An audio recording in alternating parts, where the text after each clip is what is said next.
Meus irmãos, hoje nós estamos finalizando a nossa série sobre o custo do discipulado. E até aqui nós falamos que o custo do discipulado não é apenas para alguns, mas é um custo que envolve todos os discípulos de Jesus. Meu irmão, se você é um discípulo de Jesus, nascido de novo, então saiba que o custo do discipulado é para você. Como vimos na série, o custo do discipulado exige tudo de nós. E não sou eu quem estou dizendo isso, mas é o próprio Jesus que exige alguns requisitos para sermos seus discípulos. É o próprio Jesus que diz que aquele que ama qualquer coisa acima dele não pode ser seu discípulo. É ele quem diz também que não pode ser seu discípulo aquele que não carrega a sua cruz. Jesus é claro ao dizer que a ausência de qualquer um desses requisitos desqualifica o discípulo. Nós vimos também que o discipulado envolve negarmos a nós mesmos, envolve aprendermos com o coração do mestre, envolve vivermos como mestre, como vimos semana passada com o nosso irmão Misa. Também envolve proclamarmos o Evangelho para a glória de Deus. Ou seja, na trajetória do discipulado, nós somos chamados a imitar o Mestre em todas as coisas. E por fim, para encerrarmos a nossa série, não menos importante, o custo do discipulado envolve também servirmos como o Mestre. Eu quero convidar você, meu irmão, a abrir a sua Bíblia no Evangelho de João, capítulo de número 13, um texto bem conhecido. Evangelho de Jesus Cristo, segundo escreveu o apóstolo São João, capítulo 13. Eu quero fazer a leitura com os irmãos do versículo 12 até o versículo de número 17.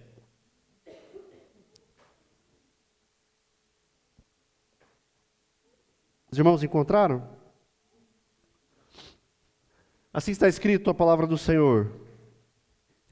Quando terminou de lavar-lhes os pés, Jesus tornou a vestir a sua capa e voltou ao seu lugar. Então lhes perguntou: vocês entendem o que fiz a vocês? Vocês me chamam mestre e senhor, e com razão, pois eu sou. Pois bem, se eu, sendo o Senhor e Mestre de vocês, lavei os seus pés, vocês também devem lavar os pés uns dos outros. Eu dei o exemplo, para que vocês façam como lhes fiz. Digo verdadeiramente que nenhum escravo é maior do que o seu Senhor, como também nenhum mensageiro é maior do que aquele que o enviou. Agora que vocês sabem estas coisas, felizes serão se as praticarem. Você lembra desse episódio? Os discípulos estão todos reunidos à mesa para comer a refeição da Páscoa. Acontece que ali havia um problema. Que problema é esse? Eles não haviam lavado os pés. Eu sei que isso é um pouco engraçado para nós hoje, pois afinal provavelmente ninguém aqui esfrega e lava os pés antes de jantar, não é mesmo?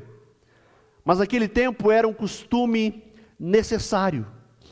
Eles rodavam o dia todo e as sandálias não protegiam contra a sujeira, contra as bactérias e contra outras coisas. Era certo que no final do dia os pés deles estariam de fato imundos. E como esse problema era resolvido, na maioria das casas, a função de lavar os pés era reservada ao servo humilde, que ficava na entrada da porta com um balde de água e com uma toalha. Mas como nós podemos observar no texto, nós vemos que nós não temos a informação que neste lugar onde eles estavam, tinha um servo para fazer isso. E mais, no texto nós não vemos nenhum dos discípulos se dispondo a fazer isso. Afinal, não é o tipo de ministério que atrai muitas pessoas. Quem sabe os discípulos não imaginavam essa maneira de servir uns aos outros. E em vez deles se oferecerem para lavarem os pés, eles ainda tiveram a capacidade de discutir entre eles, para ver qual era o maior. Entretanto, nessa noite de Páscoa, pouco antes de ser traído e entregue, Jesus se levanta da mesa, tira a sua capa e põe uma toalha em volta da cintura. Depois ele derrama uma água na bacia e começa a lavar os pés dos seus discípulos. Um autor que gosto muito, D.A. Carson, ele diz: ele deixou de lado a sua glória. Como foi o texto que o nosso irmão Gilmar no começo leu. Ele deixou de lado a sua glória e tomou forma de servo para limpar os pés dos homens que ele criou. Meus irmãos, entendam que este é o Deus que pode transformar das trevas em luz. Esse é o mesmo Deus que falou e as coisas passaram a existir. Esse mesmo Deus, presente desde a criação, esse Deus que é o alfa e o ômega, o princípio e o fim, é o Deus que se ajoelha para lavar os pés dos discípulos, e até mesmo de um homem chamado Judas, o inimigo que estava pronto a entregá-lo às autoridades naquela mesma noite. Meus irmãos, o ato de Jesus lavar os pés nos aponta para o maior ato de humildade e serviço na história do mundo. Sabe por quê? Os discípulos esperavam por um Messias com poder militar, político, mas em vez disso receberam um servo sofredor que humildemente entregaria a sua vida em fraqueza e vergonha para salvar o seu povo dos seus pecados. Após lavar os pés, Jesus olha para eles e diz: vocês compreendem o que eu fiz? Vocês me chamam de mestre e senhor, e de fato eu sou. Mas eu, sendo mestre e senhor, lavei o pé de vocês. Portanto, vocês também devem lavar os pés uns dos outros. Eu dei o exemplo para que vocês façam também. Perceba que isso muda completamente a lógica do homem. Isso é algo extremamente radical à nossa cultura, que visa ser servida a todo tempo, que ama o consumismo. Lembre que no lavar dos pés, há um outro apóstolo que se escandaliza com aquela situação. Pedro diz: o Senhor vai lavar os meus pés? Por quê? Porque a lógica humana diz que o maior é que deve ser servido. Mas no reino de Deus, opera com uma lógica totalmente contra a cultura. O maior é aquele que serve a todos. Meus irmãos, os discípulos de Cristo não são meros espectadores na igreja, mas são servos. Eles imitam o seu Senhor, que disse que não veio para ser servido, mas veio para servir. Como eu disse, isso parece de fato uma ofensa em nossos dias. O homem pós-moderno não quer servir o próximo. Ele quer ser servido somente. Meus irmãos, muitas igrejas, para atrair pessoas e se parecer com o mundo, estão fazendo das suas igrejas uma espécie de shopping center, onde lá você encontra apenas consumidores. Você não encontra mais discípulos, servos. Pesquise sobre as igrejas emergentes, Seeker Sensitive, que falam, e você vai ter uma noção das igrejas, do que as igrejas por aí estão fazendo. Mas nós, meus irmãos, nós como igreja Fé e Vida, nós queremos ser marcados como uma comunidade de discípulos que amam o Senhor e que servem como mestre. Esse desejo deve ser o desejo de todo discípulo de Jesus. Mas é claro que por vezes o coração acaba tendo falsas ou outras motivações. Desanimamos por vezes. Mas eu quero ver com vocês alguns motivos bíblicos para que possamos servir com excelência. Três motivos eu quero ver com vocês essa noite. O primeiro deles é que nós devemos servir motivados pela misericórdia de Deus. Abra sua Bíblia comigo em Romanos capítulo 12, um texto bem conhecido. Romanos 12, os versículos 1 e 2.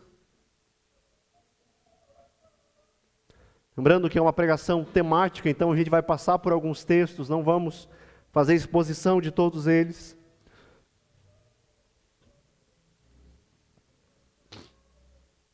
Os irmãos encontraram?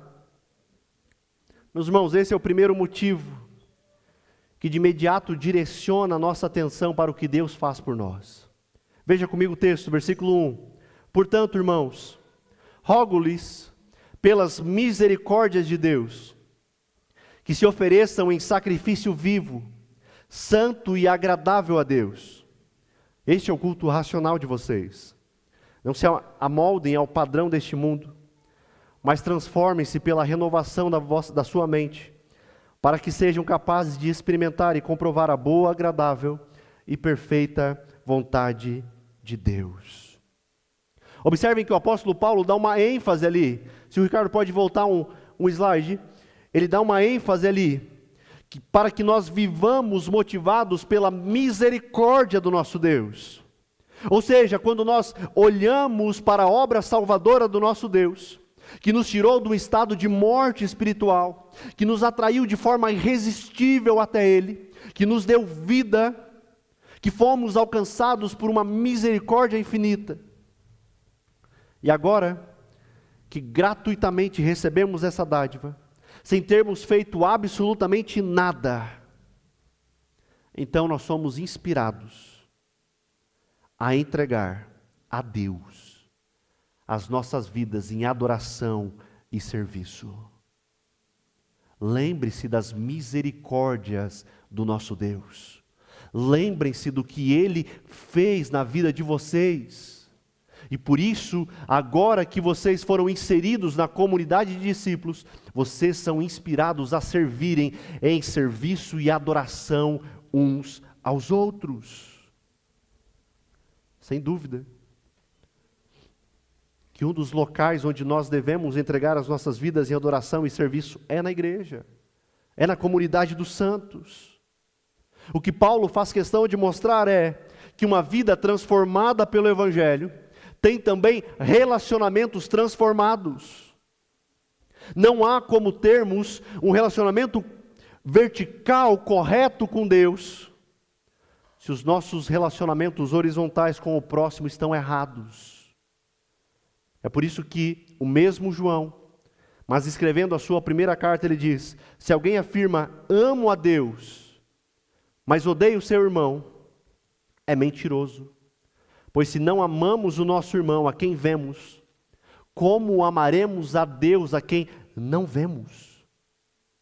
Ele nos deu este mandamento: quem ama a Deus, ama também seus irmãos. Ou seja, uma fé que diz amar a Deus, mas não demonstra isso servindo os irmãos, o texto sagrado diz que é mentiroso. Perceba a dimensão disso. Perceba a seriedade disso. Mas, meus irmãos, quando o nosso coração é regenerado, quando ele é transformado pelas misericórdias de Deus, então nós não vivemos mais uma vida solitária só pensando em si mesmo, mas agora vivemos uma vida de adoração e serviço em comunidade. Louvado seja o Senhor por isso. Outra coisa, à luz desse texto de Romanos, é que há duas ordens no versículo 2. Você observou? A primeira ordem é: não imitem o comportamento e os costumes deste mundo. E a segunda ordem é: mas deixem que Deus os transforme por meio de uma mudança em seu modo de pensar. Percebam que o apóstolo nos diz o que não devemos fazer e o que devemos fazer. Primeiro, nós não devemos nos amoldar aos padrões do mundo, mas devemos adorar ao Senhor como sacrifício vivo. Ou seja, a nossa vida perante o Senhor é um culto a Ele. E isso inclui servir outras pessoas. Nós servimos a Deus, mas também servimos ao próximo. E enquanto fazemos isso, nós estamos também adorando o nosso Deus. Perceba que isso também é adoração. Servir ao próximo é como podemos demonstrar na prática o que é de fato amar. E lembre-se que amar é uma marca dos discípulos. Quem diz isso? Não sou eu. É o próprio Jesus quem disse que saberiam que somos seus discípulos se amarmos uns aos outros. Mas é claro que nós precisamos admitir que a ideia de serviço, de servir como Jesus, como eu falei antes, é totalmente contracultural. Na verdade, geralmente nós estamos muito mais preocupados com o que nós podemos ter em troca, não é assim? O que nós podemos ter de benefício naquilo que nós fazemos. Um exemplo disso é: muitos hoje se desdobram no trabalho para serem promovidos. Trabalham e trabalham mais, mas quando percebem que não vão ter a promoção, não vão ter aumento, acabam indo para um outro extremo. Começam agora a fazer as coisas meia boca. Mas assim é a forma como funciona o sistema deste mundo. Eu sei que às vezes nós fazemos isso com as nossas amizades, com a igreja, com o casamento. Só valorizamos enquanto eles nos servem. Outros querem servir apenas para serem aplaudidos, vistos. Não visam a glória de Deus, mas a própria glória. É por isso que nós queremos e precisamos ter cada vez mais uma postura de menos consumismo e mais serviço. Nós, como igreja, não queremos ser uma igreja prestadora de serviços. Nós queremos, meus irmãos, ser uma igreja de discípulos que fazem discípulos.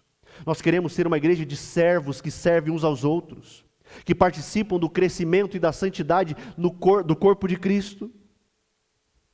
É por isso que não devemos imitar o comportamento e os costumes deste mundo, mas devemos ser receptivos à ação divina em renovar a nossa mente e assim sermos transformados.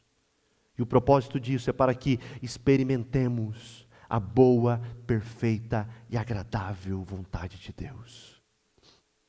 Portanto, meus irmãos, Cristo nos chama para sermos seus discípulos, e isso implica em servir, isso implica em serviço, e para servirmos uns aos outros, devemos levar em consideração as misericórdias de Deus.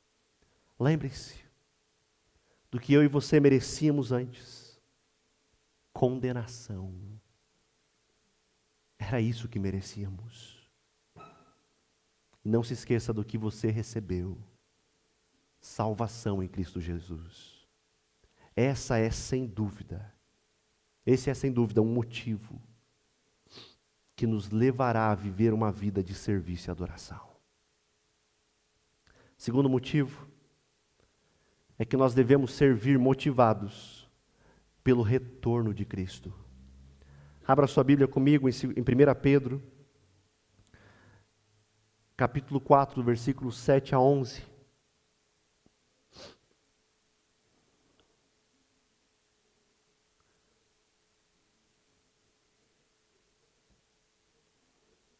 Os irmãos encontraram?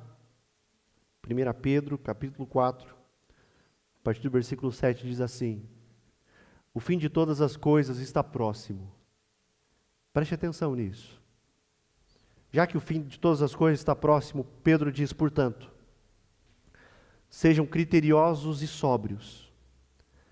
Dediquem-se à oração. Sobretudo, amem-se sinceramente uns aos outros, porque o amor perdoa muitíssimos pecados. Sejam mutuamente hospitaleiros, sem reclamação. Cada um exerça o dom que recebeu para servir aos outros, administrando fielmente a graça de Deus em suas múltiplas formas. Se alguém fala, faça-o como quem transmite a palavra de Deus. Se alguém serve, faça-o com a força que Deus provê, de forma que em todas as coisas Deus seja glorificado mediante Jesus Cristo, a quem sejam a glória e o poder para todo sempre. Amém.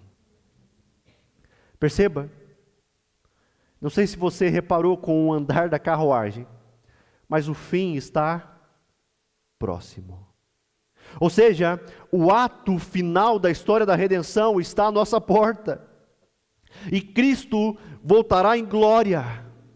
E resumidamente, após dizer isso, Pedro diz com o que nós devemos nos envolver neste mundo.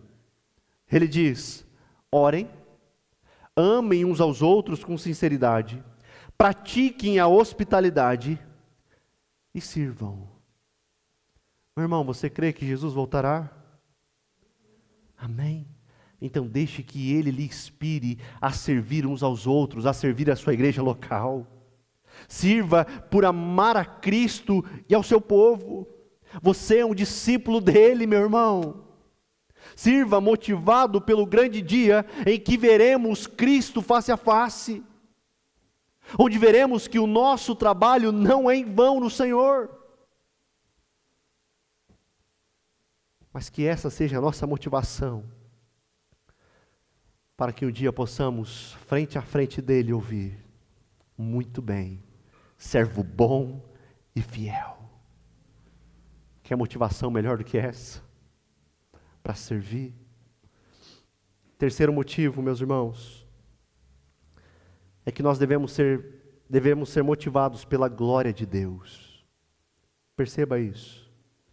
Motivados pela glória de Deus. Abra sua Bíblia comigo em Colossenses capítulo 3, versículos 23 e 24.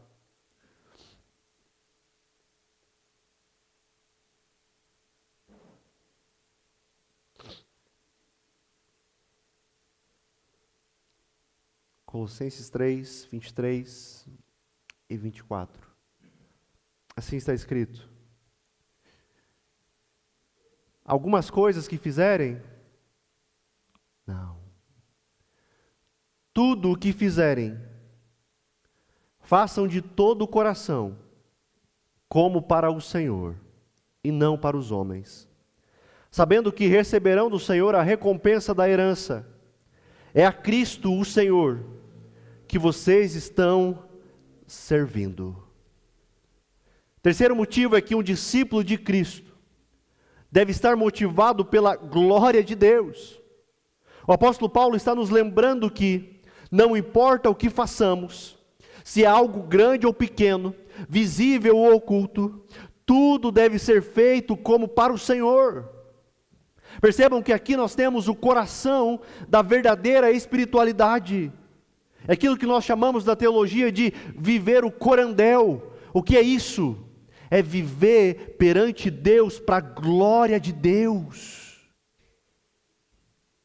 Isso significa que todo o nosso viver, inclusive o nosso servir, tudo é uma expressão de adoração e reverência diante daquele que é digno de toda glória. Esteja ciente disso. Meus irmãos, se por um lado nós somos motivados pela misericórdia que recebemos, passado, e também vivemos pela esperança do retorno de Cristo, futuro, há uma motivação constante e presente, que precisa permear todas as nossas ações como discípulos: a glória de Deus. Esse é o fim principal do homem. A glória do nosso Deus. Perceba a seriedade disso. Você está preocupado com a glória do seu Deus? O Catecismo de Westminster diz: qual é o fim principal do homem? O fim principal do homem é glorificar a Deus e se alegrar nele para sempre. Você foi criado para glorificar a um Deus que é santo, um Deus todo-poderoso. Perceba, o texto diz: tudo o que fizerem. Isso inclui absolutamente tudo. Quer seja organizar a igreja, servir na cozinha, pregar, discipular o irmão, servir em qualquer ministério, servir em casa, no trabalho, tudo. Não há áreas separadas, secularizadas, mas toda a nossa vida deve ser vivida para a glória de Deus. Eu sei que constantemente nós somos tentados a fazer da vida uma espécie de dicotomia, não é assim? Não, eu vou dividir aqui a vida entre secular e sagrado, entre santo e profano.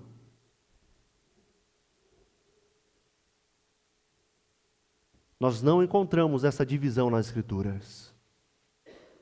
Para o cristão, para o discípulo de Jesus, tudo deve ser santo.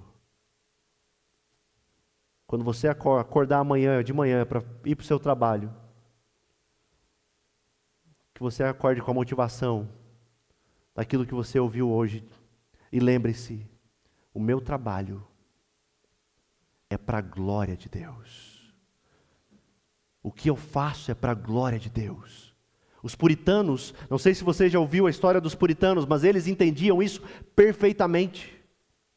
Para eles diziam assim: a diferença entre ministrar a palavra e lavar a louça pode ter uma certa diferença de responsabilidade, eles diziam.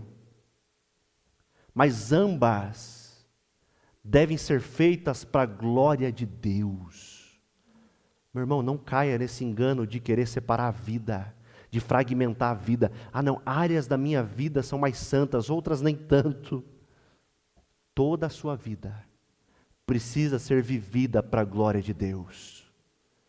Nós conversávamos isso na quarta-feira, né? no grupo de estudos. Toda a nossa vida precisa ser para a glória do nosso Deus. Tudo. As nossas conversas precisam ser para a glória de Deus. As nossas amizades precisam ser para a glória de Deus. Os nossos afazeres precisam ser para a glória de Deus. Os nossos estudos precisam ser para a glória de Deus. O nosso entretenimento precisa ser para a glória de Deus. O nosso futebol precisa ser para a glória de Deus. Como nós fazemos isso? Seja um bom cristão, dando um bom testemunho. Faça as coisas com excelência. Viva com excelência para a glória do seu Deus. Lembre que o texto diz: não é como se você estivesse fazendo a qualquer outra pessoa, mas é como se estivesse fazendo a Cristo. Perceba que as coisas mudam, né? Ganha ou não ganha uma outra motivação? Aos cônjuges. Por que você, marido, ama tanto a sua esposa? Por que a esposa, você ama o seu marido? Primeira coisa deve ser o quê? A glória de Deus. Eu amo tanto a Deus que agora eu amo essa pessoa que o Senhor me deu para compartilhar a vida. E é por isso que eu quero desfrutar de um casamento para a glória do teu nome. Perceba como as coisas fazem diferença, não fazem? É por isso que agora no meu casamento eu não quero mais viver uma relação de consumo, uma relação de vem a mim, mas agora eu quero servir como Cristo serve, porque eu quero glorificar a Deus por meio disso. Não tem como separarmos. A glória de Deus é o fim supremo de todas as coisas. Toda a criação foi feita para refletir essa glória. Percebam que o próprio Jesus viveu assim. Ele lavou os pés dos discípulos. Mas ele fez isso com os olhos voltados para o Pai. Ele serviu para glorificar o Pai. E nós, como discípulos, somos chamados a fazer o mesmo. Meu irmão e minha irmã, indo para o final, quero trazer algumas aplicações a respeito do que ouvimos. 2 apenas. Uma é: sirva com gratidão. Se há algo que precisa motivar o nosso coração a servir uns aos outros, não é a obrigação, nem mesmo a expectativa de reconhecimento, mas é a gratidão pela misericórdia que recebemos. Sabe por quê? Sabe por quê que nós devemos servir uns aos outros sem visar reconhecimento aos nossos próprios interesses? É simplesmente porque Cristo nos lavou. Cristo nos alcançou quando estávamos mortos em nossos pecados. Nos deu vida quando não merecíamos nada além da condenação. Como então não vivermos para Ele? Ele nos deu exemplo de como servirmos. Eu sei que muitos dizem: mas eu sirvo a Cristo, eu levanto a bandeira do Evangelho. Mas não servem os irmãos, não servem a igreja. Lembre-se que a igreja de Jesus não está desassociada dele. Meu irmão, se você foi salvo, então você foi inserido numa comunidade de discípulos que servem, que abençoam, que usam seus dons e talentos para crescimento e edificação do reino de Deus. Além disso, segunda aplicação, além de servirmos com gratidão, sirva com urgência. Meus irmãos, o texto que lemos em 1 Pedro é claro: o fim de todas as coisas está próximo. Jesus está voltando, e Ele voltará não apenas como aquele que lavou os pés dos discípulos, mas voltará como o Rei da Glória, que virá buscar o seu povo. Sabe o que isso significa? Que nós não temos tempo a perder com uma vida cristã superficial, centrada em nossos interesses. O tempo é curto, há pessoas sofrendo, há irmãos precisando de cuidado, há feridos na caminhada, há irmãos que precisam amadurecer na fé e no conhecimento. E Cristo nos chama a servirmos com zelo, com fervor, com urgência, porque cada ato de serviço é uma preparação para o grande dia, em que o veremos face a face. Que é uma ótima maneira de repensar isso, de repensar a sua vida. Está apenas começando a semana. Ao chegar em casa, reavalie a sua rotina semanal. Se pergunte: há espaço real para servir os irmãos? Para servir alguém de forma intencional? Ou será que o tempo todo eu estou preocupado com os meus próprios afazeres? Por que não escolher um irmão ou irmã e decidir servi-los de forma intencional essa semana? Por que não ligar para um irmão que você talvez não tenha tanto contato? Por que não mandar mensagem para alguém? Há pessoas que dependem do seu servir, que dependem do exercício dos seus dons.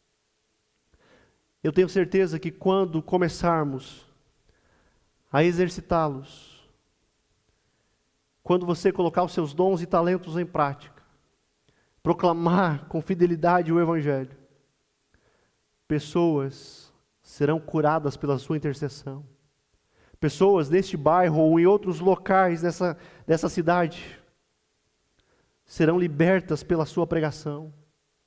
Pessoas vão querer permanecer nessa igreja porque foram acolhidas por você.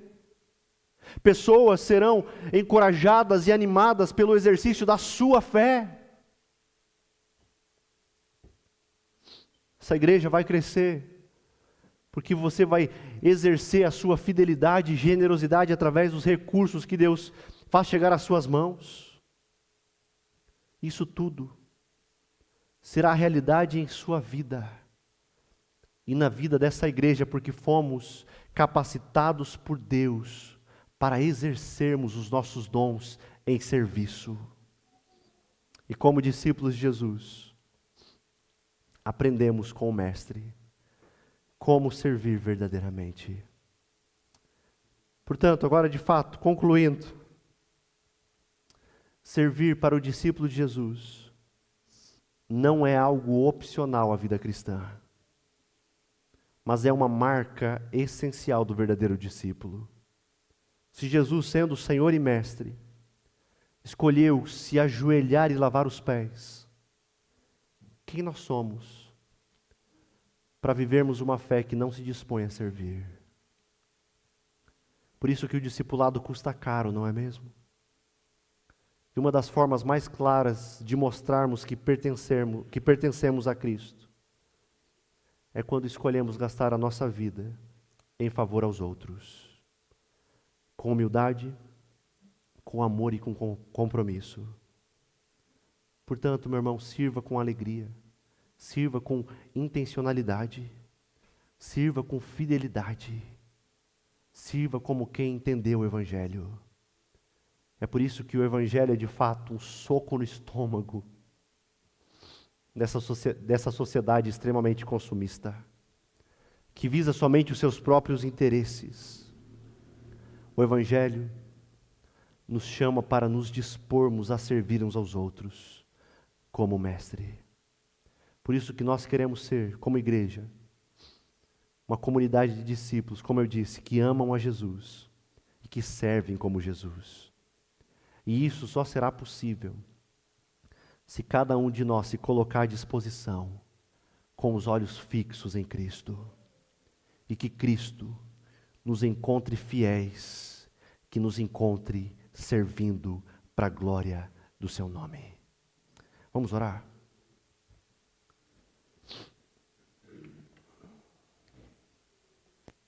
Bendito é o teu nome, Jesus. Tu és o modelo perfeito, aquele que deixou a sua glória e veio habitar entre nós. Humilhou-se, se tornou servo, assumiu forma humana e foi obediente até a morte, morte de cruz. É esse Jesus que nós queremos imitar. Um Deus cheio de glória, que veio de forma humilde para mostrar que no reino de Deus, o maior é aquele que serve. É assim que queremos ser lembrados como comunidade de Cristo, como discípulos que amam ao Senhor acima de todas as coisas, como discípulos que amam uns aos outros, como discípulos que servem para a glória de Deus. Por isso, Pai, desenvolve cada vez mais em nós os dons e talentos. Abre o nosso coração em disposição para Te servir. Não deixe que sejamos meros consumidores, mas queremos servir para a glória do Teu nome.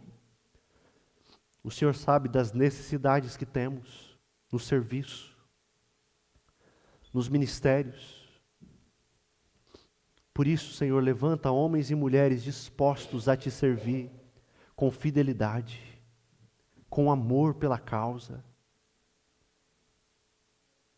lembrando que em tudo estão fazendo para a glória do Teu nome. É o que nós te pedimos, ó Deus, em nome de Cristo Jesus. Amém.